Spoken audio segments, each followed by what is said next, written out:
Boa noite a todos, buonanotte a tutti. Nós, do Círculo do Partido Democrático da Itália em Porto Alegre, convidamos a todos a acompanhar o ciclo de debates sobre o fascismo. Serão 5 encontros, sempre na segunda-feira de cada mês até dezembro. Do Círculo do Partido Democrático da Itália em Porto Alegre, convidamos a todos a acompanhar o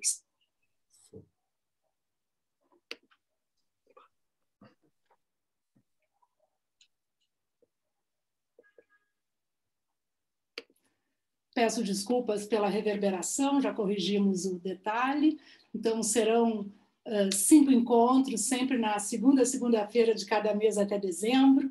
O compromisso de todos nós que defendemos a democracia é estarmos atentos e vigilantes aos fenômenos políticos que se apresentam e estimular o debate para refletirmos juntos sobre as potenciais ameaças de lideranças e governos autoritários que já marcaram de forma muito triste períodos recentes da história em várias partes do mundo.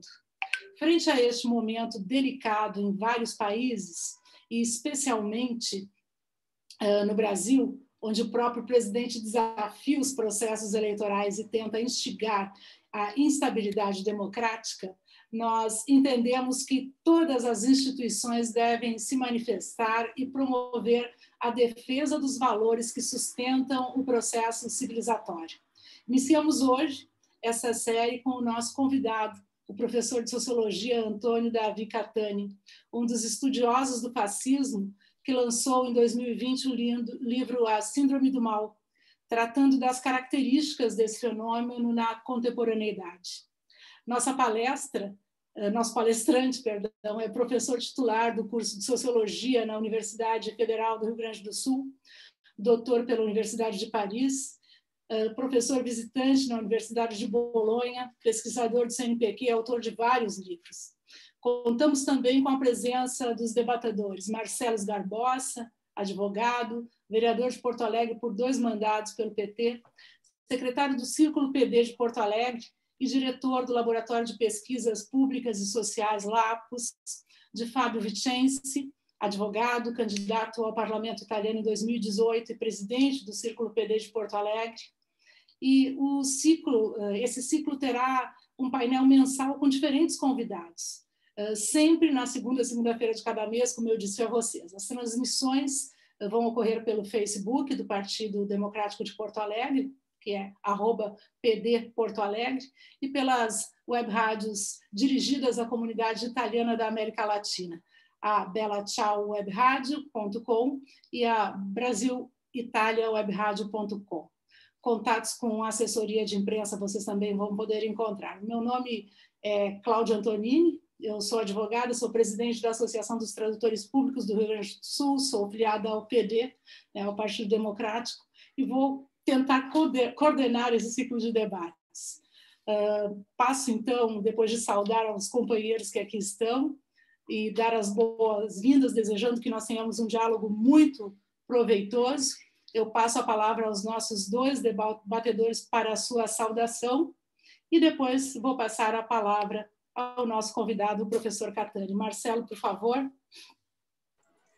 Oi, boa noite, então. Boa noite, Cláudia. Boa noite ao Fábio, ao professor Catani, ao Lanzi, que nos assiste, ao Geraldo Cóculo, que estão nos fazendo essa assistência via rádio.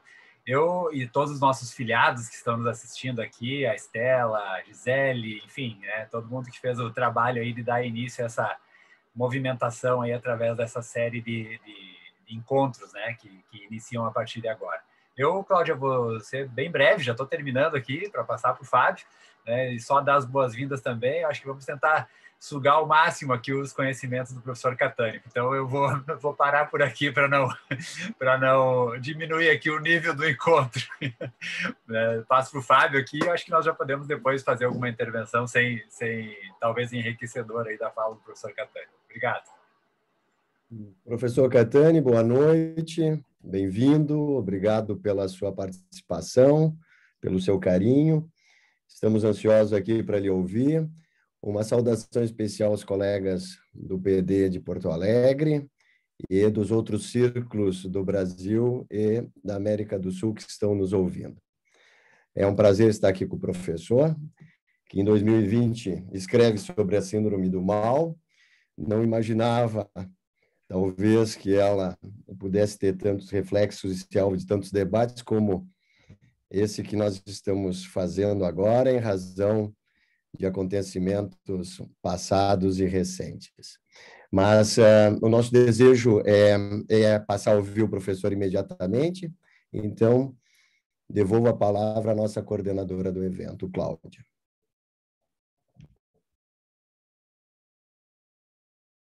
Microfone, Cláudia. Está fechado, Cláudia. Obrigado, querido. Professor, a palavra com o senhor, por favor. Buonanotte a tutti. É um grande prazer e uma responsabilidade iniciar esse ciclo. Né? Eu espero que a minha intervenção possa contribuir, que possa ensejar um debate sobre um assunto que é triste, né? Que a gente gostaria que ele não estivesse na berlinda como está. E eu vou me referir basicamente a esse livro, que foi parcialmente escrito em Bolonha, quando eu estive em 2019. E lembrando, é uma frase que vem do latim, né, que as palavras voam, né, e os escritos permanecem. Eu acho que eu escrevo um pouquinho melhor do que eu falo, né, então qualquer dúvida eu remeto aos interessados a esse livro, né, A Síndrome do Mal, que foi publicado em Porto Alegre pela editora Circula em 2020 e está sendo lançado este ano no México, né, se der tudo certo. Eu vou me referir parcialmente ao fascismo. Né? Vocês vão entender por que a importância dessa distinção, né? O fascismo e o mal, né? A síndrome do mal. O fascismo é uma categoria de classificatória de regimes políticos, especificamente regimes históricos que ocorreram na Alemanha, né, de 1933 a 45, na Itália, de 1922 a 43, na Espanha, de 1939 até 75, e em Portugal, de 1926 até 68.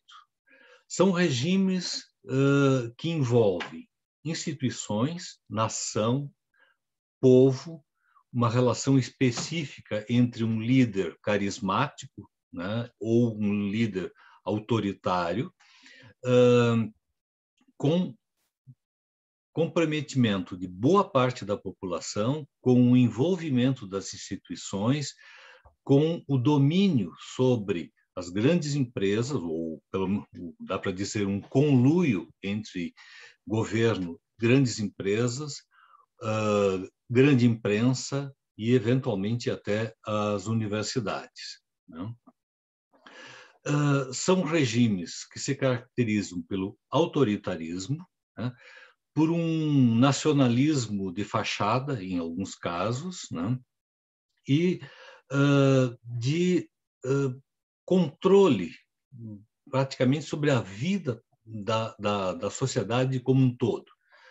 As oposições foram neutralizadas ou, em alguns casos, eliminadas, inclusive fisicamente. Né?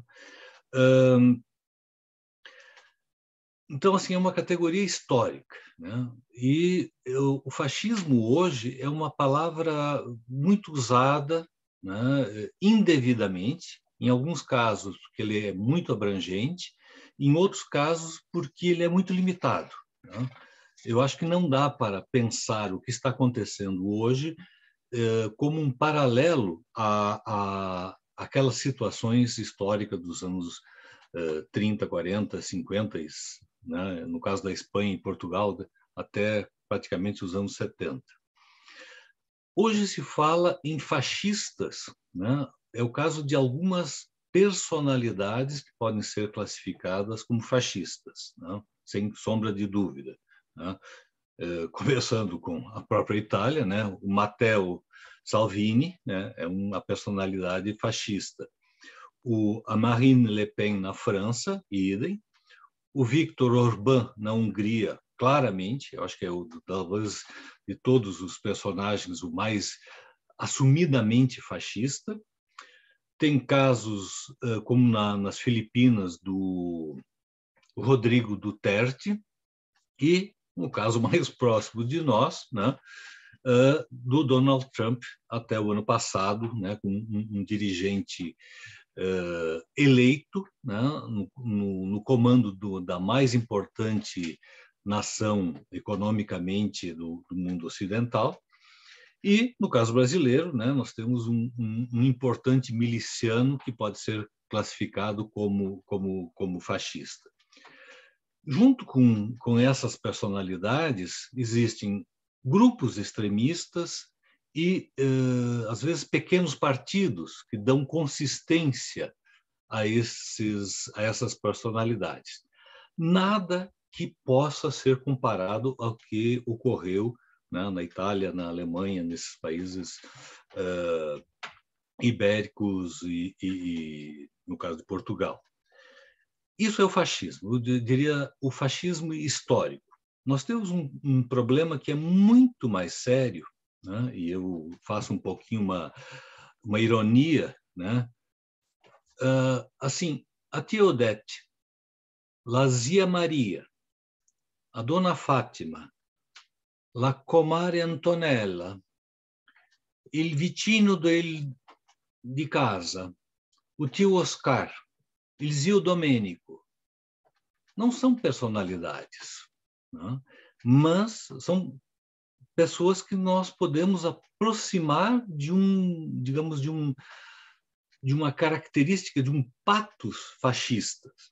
São pessoas próximas, em alguns casos são parentes, colegas, ex-colegas, vizinhos, né? São pessoas comuns, aparentemente normais, né? Não são loucos, não são psicopatas, né? Não estão doentes, ou clinicamente doentes, e, sobretudo, não são monstros ou demônios, né? São pessoas, né, que têm seus negócios, que trabalham, estão aposentados, né, se envolvem com as redes sociais, fazem caridade, vão para a igreja, né, vão para os cultos. Porém, são pessoas intolerantes, são a favor da tortura, a favor do porte de armas, mesmo que não usem as armas. A tia Odete nunca pegou um revólver, né? Mas ela é a favor do porte de armas. Odeiam a ciência, odeiam o conhecimento culto, detestam a cultura alternativa, né? Execram direitos humanos. Né? Os direitos humanos, né, bandido bomba é bandido morto, né? Acreditam em teorias da conspiração, né, da Terra plana, né, nas mais absurdas fake news. E aí nós temos que usar um termo que vem do americano, haters, são odiadores. Eles odeiam coisas, eles odeiam pessoas, eles odeiam partidos, odeiam as instituições, né? São misóginos. Inclusive, algumas mulheres são misóginas. São a favor da violência. Esse é um ponto fundamental que existia no fascismo histórico, né? E que agora a gente vê, né, se reproduzindo nessa apologia à ação. Vamos andar de moto, vamos assustar as pessoas, vamos fazer manifestações, né, agressivas. Em alguns casos, essas pessoas não tomam parte pessoalmente, estão lá mandando mensagem, né, estão WhatsApp, etc., mas elas apoiam esse comportamento agressivo, né, esse comportamento antissocial. apoiam a violência. A violência é uma razão de ser, né, dessas pessoas. Bom, aí uma questão importante. Quantos são? No Brasil, se nós pegarmos algumas sondagens de opinião, nós podemos ver que um determinado personagem execrável tem 30%, 40% de apoio. Todas elas são, digamos, se caracterizam por esse tipo de comportamento? Não, é bem menos. Historicamente, existe um dado, né, que vocês vão entender a ironia, que é 17%, né, o número 17. Então, 17% da população que poderia ser caracterizada por esse tipo de comportamento. Né? Bom, aí a grande questão, tá? Essas pessoas estavam ali, eu costumo dizer, elas estavam entre nós, elas não apareceram agora, elas estão se manifestando agora. E o que pode acontecer, né? O que aconteceu historicamente e pode acontecer agora, e isso é o grande problema. Il Duce, o Führer, né? O mito, caíram e podem cair, essas figuras execráveis, né, que estão no comando, na liderança, elas podem cair e essa parte da população continuará entre nós. E é isso que nós temos que entender. Porque essa constituição, em termos de regime político, né, ela se realiza ou ela é latente, mas as pessoas estão lá. E nós temos que entender, claro, as lideranças, como elas se constituíram em termos de discurso, de articulação, etc., mas também qual é a sua base social, uma base que existe. E essa base, que eu não chamo de fascista, né, porque o termo não é apropriado, é o mal, né? É a malignidade social. Quer dizer, o que é a malignidade social? São formas degradadas, degeneradas, desumanizadas de sociabilidade. Então, assim, são pessoas que não são democratas. Claro, é óbvio. Se chama, não, mas esse personagem não é democrata. E ele vai dizer, claro, não sou. Ele não assume, como se a democracia, os valores civilizatórios fossem compartilhados por todo mundo. Não, eles não se assumem, não querem ser democratas. Eu faço uma analogia futebolística. É como se eu chegasse para um gremista e dissesse, mas, ué, tu não é colorado? Né? Por que tu não é colorado? Para um flamenguista, dizer, não, mas tu não torce pelo Fluminense? Ele não torce, não quer torcer, ele torce para o lado dele. Né?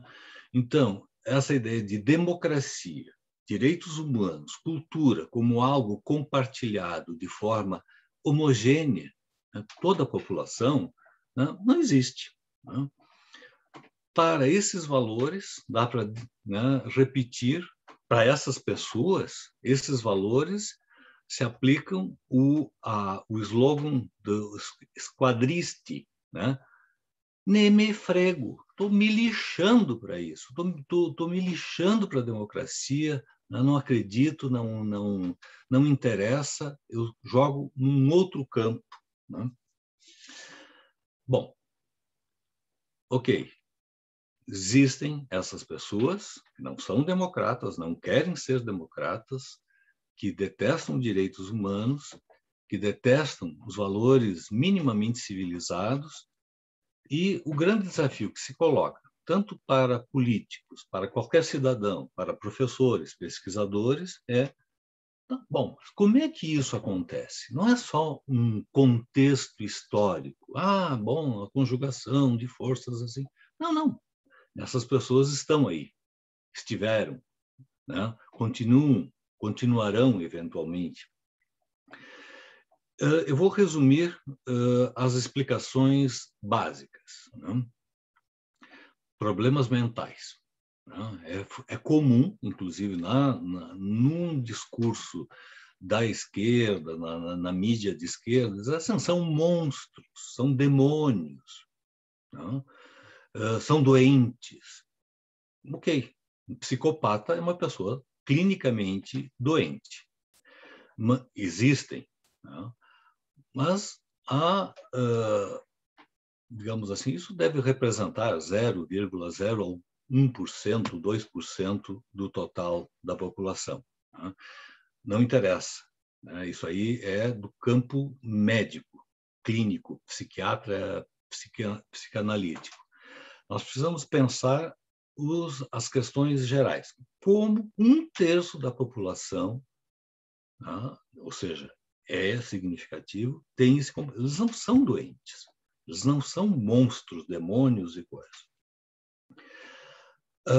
Depois eu vou tentar dar a minha versão sobre essa questão.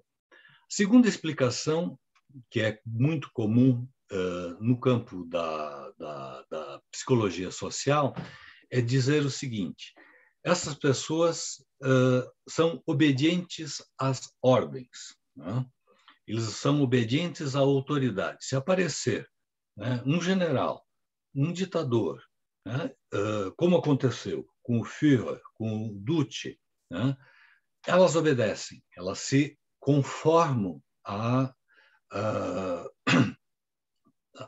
situação e, de forma inconsciente ou consciente, elas obedecem.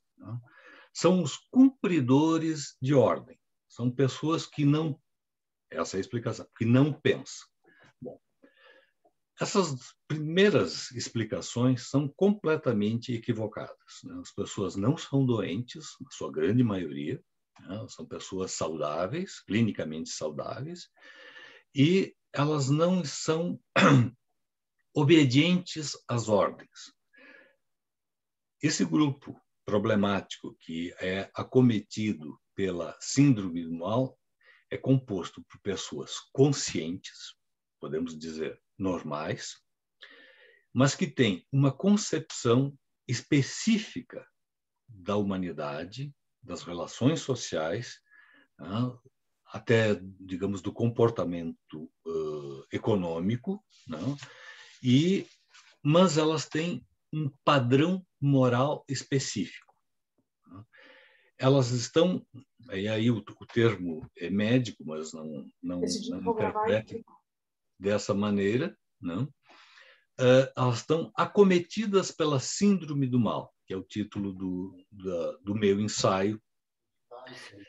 O mal que se manifesta nessas pessoas tem um conjunto articulado de características que as pessoas compartilham, estimulam, se envolvem, acreditam. E eu colocaria como ponto central a ideia pessoal ou coletiva desse grupo, que é de um elitismo. As pessoas se consideram como superiores, diferentes e que não aceitam as diferenças. Isso é uma forma de elitismo, de anti-igualitarismo. Anti-igualitarismo significa intolerância. Não aceita judeu, não aceita preto, não aceita imigrante, não aceita mulher, ou pelo menos assim, não aceita enquanto indivíduo igual, merecedor de todos os direitos que dignificam a condição humana. As pessoas malignas não suportam o diferente, não suportam a capacidade das mulheres reivindicarem seus direitos, dos negros reivindicarem igualdade, bom, a lista é imensa de minorias que buscam um patamar de igualdade e os haters, os odiadores, não aceitam. anti-igualitarismo está sempre acompanhado por autoritarismo, né? E aí a relação com estrutura militar, com hierarquia, é automática. É aquela coisa assim, bom, alguém manda, os outros obedecem. Não, alguém mandou, tem que obedecer sem pensar, etc. Não há anti-igualitarismo sem que as pessoas reconheçam uma autoridade, né? Seja ela militar, seja ela religiosa, etc. Então, a síndrome do mal, além desses pontos, se caracteriza por uma obsessão. Aqui vamos sair um pouco da sociologia, entrar um pouco na psicanálise, uma obsessão pela sexualidade, ou com a sexualidade. São pessoas que o tempo todo estão preocupadas com isso, né? Mas não de uma forma tolerante. Não, vamos ver, as coisas são diferentes. Não, é o contrário, de estabelecer um padrão dito normal, né? E os desviantes têm que ser punidos, têm que ser eliminados, etc. O machismo, né? E as demonstrações, vocês vão pensar exatamente em alguns personagens aí, 01, 02, 03, né? O machismo e as demonstrações de virilidade, dureza, força, estão diretamente relacionados, né, à homossexualidade reprimida e atormentada. São pessoas que sofrem, né, por não assumir a sua situação, mas e querem fazer sofrer os outros.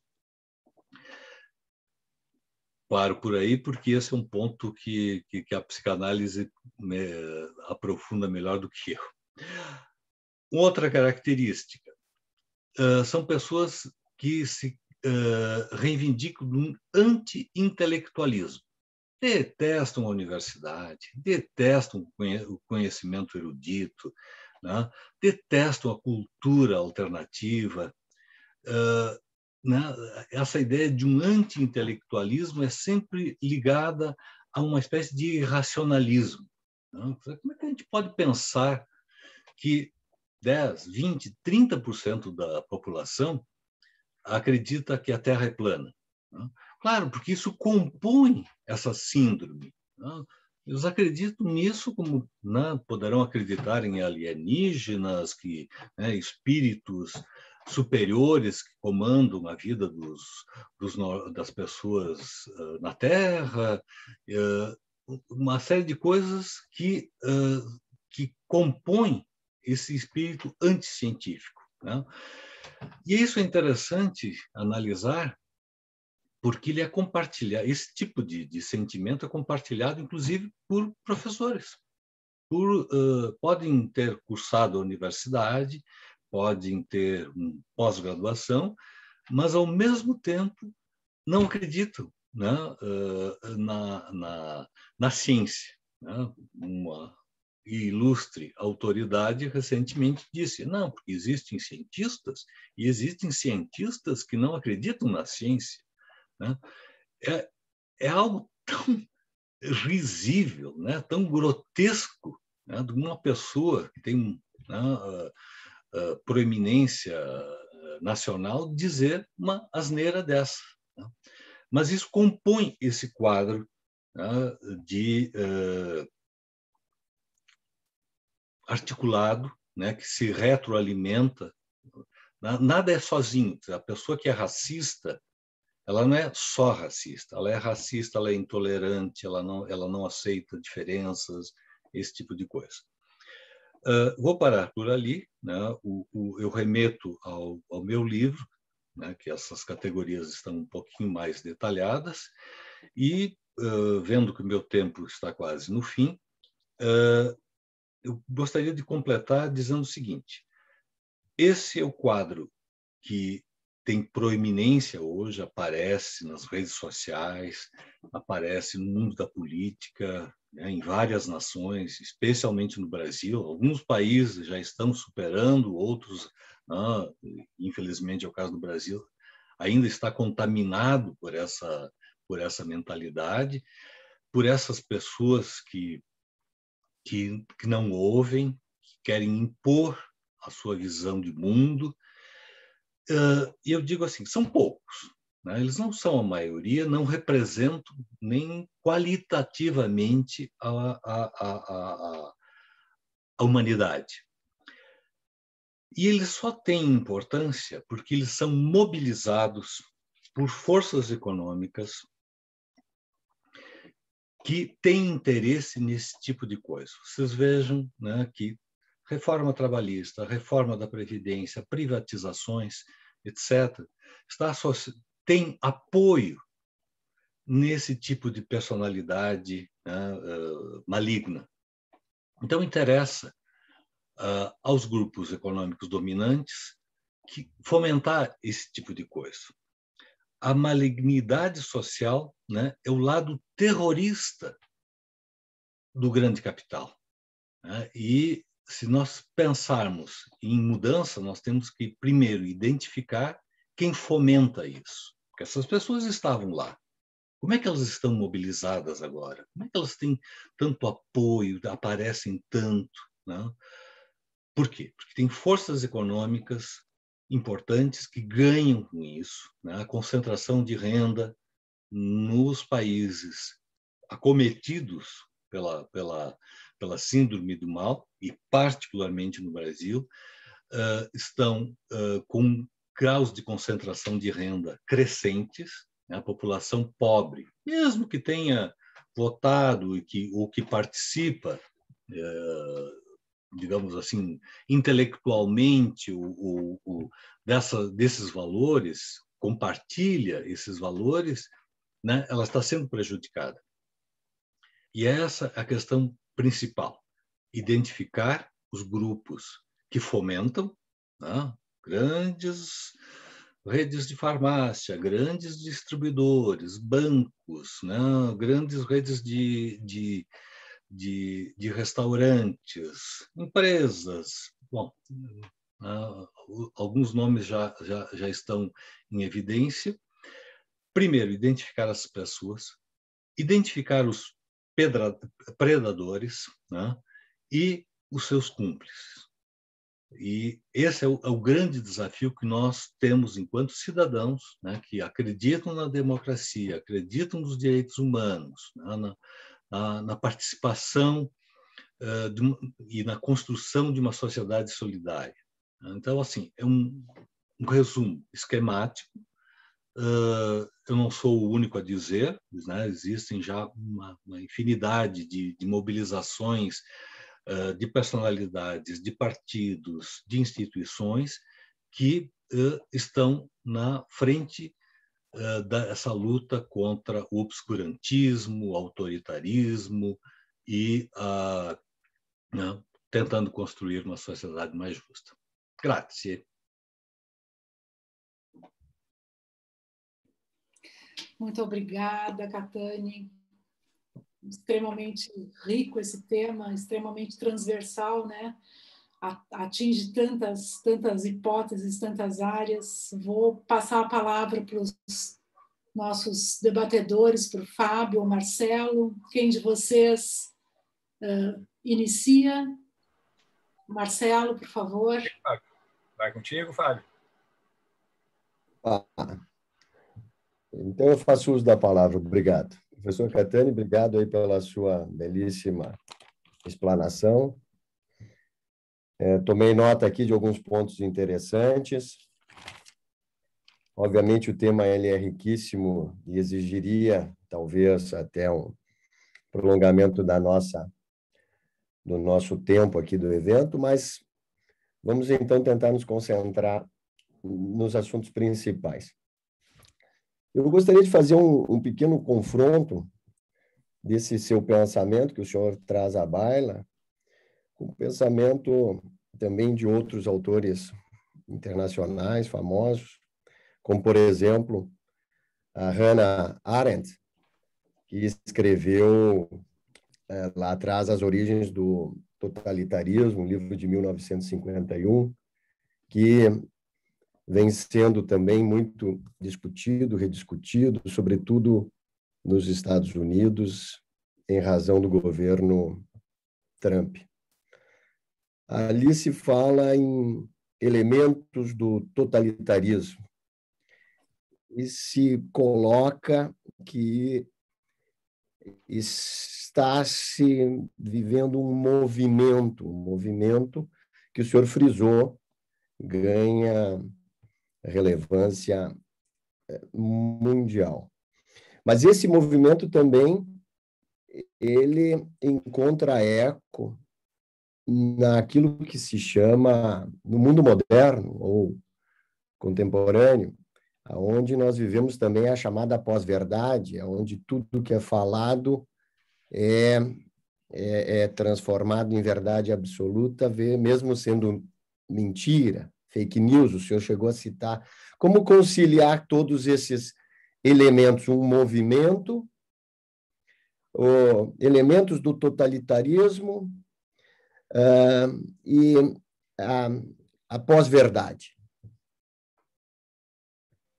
Respondo, Cláudia, respondo ao Fábio. Por favor. Sim. Fábio, duas questões. Assim, a Hannah Arendt tem uma produção extraordinária. Não conheceu o totalitarismo hoje. O totalitarismo hoje não é os Estados Unidos, a China, ou eventualmente a Rússia, né? É o totalitarismo das grandes empresas. Um Jeff Bezos, né, é mais importante do que 40 ministros de finanças. Ele tem capacidade de alterar regras comerciais, impor determinadas tarifas, cultura, etc. Né? Bill Gates, Warren Buffett, essas, né, uma infinidade de outros que são realmente importantes e que estão impondo regras comerciais, formas de exploração do trabalho, né, que é o uberismo hoje. Né? Essas seriam formas muito mais efetivas de totalitarismo do que, né, uma nação com seus tanques e bandeiras, etc. Então, assim, eu acho que o quadro da Hannah Arendt, infelizmente, talvez, né, não sei, está desatualizado. Mas tu me deste um gancho para algo muito importante, né, que eu não quis desenvolver antes, porque é extremamente polêmico. A Hannah Arendt, ela consagrou o conceito de banalidade do mal.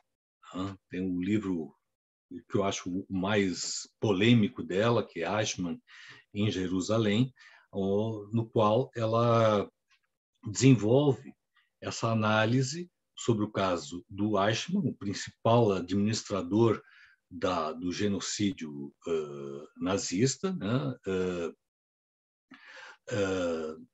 O genocídio de milhões de judeus, e ela, ao comentar o papel do Eichmann, ela diz o seguinte: não, ele era um cumpridor de ordens, né? Ele era uma pessoa que não pensava muito.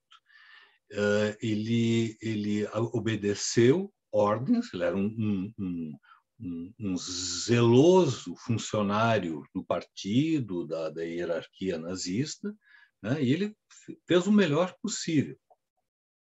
Portanto, ele não tinha culpa. A culpa estava nessas figuras mais importantes, né, né, e em determinado momento do livro ela diz assim: não, a culpa, né, mais importante era do Hitler, né, e o resto era simplesmente bons soldados, cumpridores de ordens, bons funcionários, né, executores das tarefas, etc. Esse é um grande equívoco. Essa análise é praticamente criminosa, porque ela isenta o Eichmann, que era um nazista feroz, fanático, né, que nunca se arrependeu, e ele compõe esse quadro de pessoas malignas. Ele diz, né, na Argentina, quando ele estava refugiado na Argentina, antes de ser sequestrado pelo Mossad, ele diz o seguinte: se eu deveria ter matado mais, eu devia ter sido mais eficiente e ter matado mais gente. O meu único consolo e que me faz feliz é que pelo menos 6 milhões, né, foram eliminados. Esse conceito de banalidade do mal aparece o tempo todo. Se vocês observarem no noticiário da imprensa, em casos de corrupção, em casos de violências policiais, né, coisas correntes do dia a dia, né, o criminoso diz: bom, eu estava cumprindo ordens, né, não é minha responsabilidade, eu estava cumprindo o meu dever. Pode ter dado uma derrapagem, mas de qualquer maneira eu obedeci. Essas pessoas não obedecem, essas pessoas são convictas, elas acreditam no que estão fazendo, elas batem, elas torturam, né, de forma encarniçada, porque elas têm convicção digamos, do seu papel, etc. E aí, sugestão para a Cláudia, um outro debate que é muito importante sobre essa questão da banalidade, né?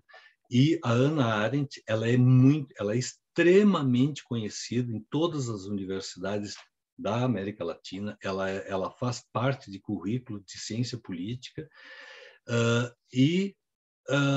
hoje está começando a aparecer a sua verdadeira história. Ela foi uma aluna do Martin Heidegger, um filósofo que também é estudado nas faculdades de filosofia do Brasil inteiro, e ele era um nazista, né? Ele foi mentor intelectual da Hannah Arendt, e a Hannah Arendt tem uma visão anti-igualitária, uma visão elitista, né? Uma visão de comunidade, né? A comunidade que ela elege, que participa, contra as outras comunidades. Então, assim, pode parecer um debate intelectual, assim, meio acadêmico. Não. São coisas gravíssimas, porque elas estão envolvendo formação de jovens estudantes, de filósofos, de empresários que, né, compartilham ou que encontram, numa elaboração mais erudita, elementos para discriminar o outro, né? Seja ele um pobre trabalhador, um negro, as mulheres, né? Os que não participam da comunidade de eleição.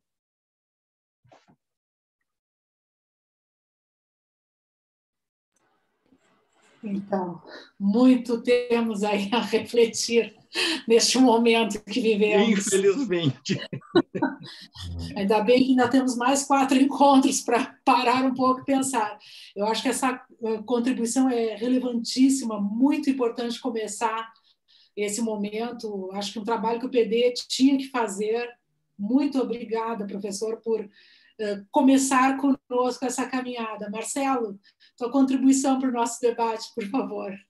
Muito bem, professor. Não, agora essas últimas frases do professor Catani sobre, né, fazendo essa crítica ao pensamento da Hannah Arendt, acendeu, digamos, em todos nós uma vontade de entender mais, né? Porque realmente, né, seja pelo título, né, enfim, pelo quanto ela é estudada, né, quase estudada como uma, digamos assim, alguém que combateu de toda forma, né, uma defensora dos direitos humanos, enfim, né, mas enfim, um outro lado, né, é sempre importante ter um outro lado né, sobre a autora e sua vida e seu pensamento.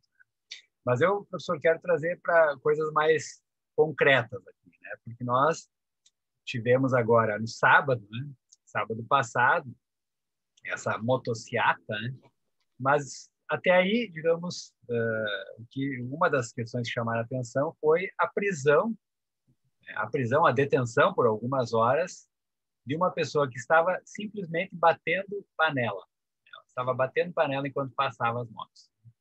Não é o primeiro caso, né? Não é o primeiro caso. Tem vários casos. Tem uma torcedora do Botafogo, né, há tempos atrás, que estava com uma faixa dentro do estádio, escrito torcida antifascista, E também foi lá a polícia militar e fez ela retirar a faixa, alegando que ali não podia fazer manifestações, porque era dentro do estádio. Bom, essa pessoa que foi presa, detida sábado, estava na rua, também não podia bater panela na rua enquanto passava o presidente. E inúmeros outros casos aqui que a gente pode citar, né, nas últimas semanas. Então, vem essa pergunta, né? Nem vou trazer aqui as questões de George Floyd, né, aqui o caso nosso do Carrefour, do homem negro que foi morto, e outras situações mais que revelam digamos, essa malignidade social, né? Essa banalização do mal, a malignidade, né? Eu lembrei um pouco aqui de um autor de Yale, é Stanley. Ele tem um livro que diz como funciona o fascismo, né? Ele dá os pilares do fascismo, alguns na tua fala já foi colocado. Uma que eu lembro aqui é essa saudade de um passado mítico, ele diz, né? Ou seja, as pessoas lembram aqui no Brasil como se a ditadura cívico-militar tenha sido um melhor momento, né? O momento em que o país cresceu, aquela ideia do bolo, depois nós dividimos o bolo e nunca se dividiu. Foi um momento de grande concentração de riqueza e de muita corrupção. Aí as outras coisas, o anti-intelectualismo, a propaganda, um outro tema que ele traz também é a vitimização desse grupo que domina, né? Ou seja, eu sou vítima das feministas, eu sou vítima das cotas, eu sou um grupo, né, que estou sendo vitimado por as chamadas minorias. Mas eu queria, quando você trouxe, Catânia, o tema do parente próximo, né? Acho que essa para mim foi bem importante, porque quem não tem, né? Quem não tem um parente próximo que se revelou, né? Que se revelou, ele talvez não falava antes, se revelou, né? Essa malignidade, né? Você traz um assunto, não, isso aí tem que matar mesmo, tem que pendurar numa árvore, tem que, né? Ou seja, eu perguntaria assim, qual é, né? Seriam duas perguntas, né? A primeira é essa: qual é a frase que você diria para essa pessoa? É muito próxima a ti, porque ela, no entendimento dela, ela não está sendo má, né? Ela não está sendo má. Ela só acha que a pessoa, né, cometeu um crime, mesmo que não seja um crime digamos assim, que tenha envolvido a morte, pode ser uma coisa assim, me roubou o carro, tem que matar. E a pessoa fala, até um tempo atrás a gente poderia entender que ela estava brincando, era só uma força de expressão, né? Quantos linchamentos nós temos aí nas ruas, né, das cidades, né? Então, eu perguntaria assim, qual é a frase, chegou no teu estudo, qual é a frase que tocaria, né? Talvez, tio, mas o senhor não acha que isso é coisa de pessoas muito malvadas, o que você está falando? Eu, por exemplo, é a primeira frase que me vem para tentar ver se vira a chavezinha ali dentro, né? E a outra pergunta, Catânia, é sobre, né, nós tínhamos até alguns anos atrás uma ideia de que o processo civilizatório ele só andava para frente, né? Se nós disséssemos há 10 anos atrás que nós teríamos um presidente que negaria a vacina, diria que a Terra é plana, seria simplesmente um motivo de risada, de chacota, né?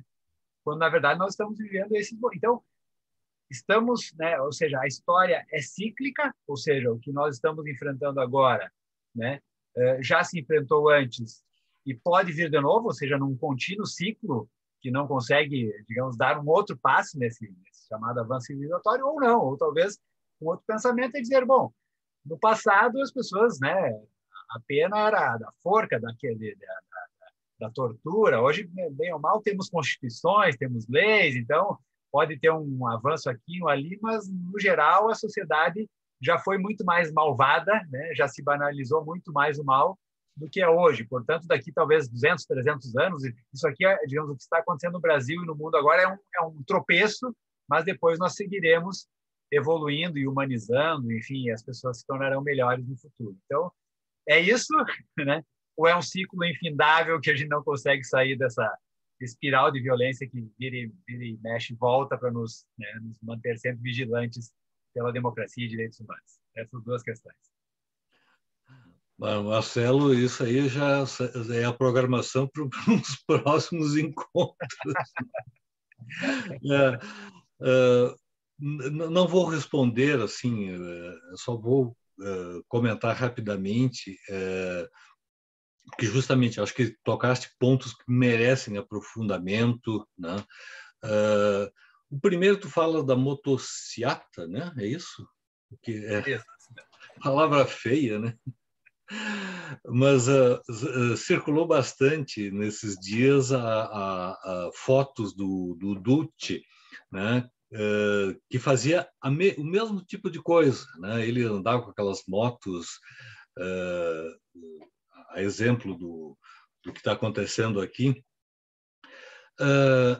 Qual é o objetivo dessas manifestações? Não é nada, quer dizer, é alguém que simplesmente está promovendo uma ação, não tem conteúdo, né? Essas pessoas participam de forma agressiva, né? Eles não estão distribuindo flores nem nada, é assim, eles estão vestidos, né, para matar, né? Inclusive a foto do Correio do Povo de hoje, de capa, é uma foto impressionante, porque assim, aquele mar preto, né, com um gesto fascista da autoridade em questão, e as pessoas alucinadas. Quer dizer, isso aí sim nós estamos falando digamos, de uma estratégia fascista, quer dizer, é da ação. Vai fazer o quê? Vai passear para quê? Né? É só para mostrar movimento e força, né? Força, inclusive, ampliada por uma foto tirada de forma estratégica, né? Falsificados os dados de participantes, etc. A outra questão é como, né, falar com o tio, né? O primo, com o vizinho. A Márcia Tiburi escreveu um livro, né, Como Falar com um Fascista. O título é provocativo, e ela escreveu lá em 2017, alguma coisa assim. O título é provocativo e ela não diz como falar, né? O conteúdo mais importante do livro é assim: o fascismo não se fala, né? O fascismo se combate. Não tem, essas pessoas são absolutamente impermeáveis a qualquer elemento elas podem ser contrarrestadas, elas podem ser, digamos assim, eu não aceito, né? Não aceito a tua argumentação, mas eles não se convencem, eles têm, que é um dos traços que o Stanley fala e outros autores também, são pessoas que têm uma convicção de ferro, ferrenha, assim, né? Como qualquer torturador, o torturador da ditadura militar brasileira, os SS, a Gestapo na Alemanha, os torturadores italianos, jamais se arrependeram, né? Eles vão até o fim, eles podem morrer, eles podem parar com os seus atos criminosos, mas eles não se arrependem, né? Eles vão reafirmar ou ficar quietos, mas não vão se arrepender. Então, esse é um grande desafio. Como combater o fascismo? E a tua última consideração, aí é difícil até comentar, né? Não é um ciclo inexorável, né? Acho que tu colocaste muito bem essa questão, assim, o progresso, a civilização é uma linha para frente, para cima, etc. Não, isso acho que era uma ilusão, né, que se tinha, que não haveria retrocesso, né? Mas também essa regressão não é inexorável. Ela precisa ser compreendida, né, e o desafio que nós todos estamos enfrentando, entender o que está acontecendo, quem são os agentes, as pessoas envolvidas e tentar reverter, né? Se ainda acreditamos na possibilidade de avanço civilizatório, nós temos que lutar. Não cai de mão beijada, não vem de bandeja, é luta, né, constante, ferrenha, também do lado democrático, do lado socialista, do lado humanitário, solidário.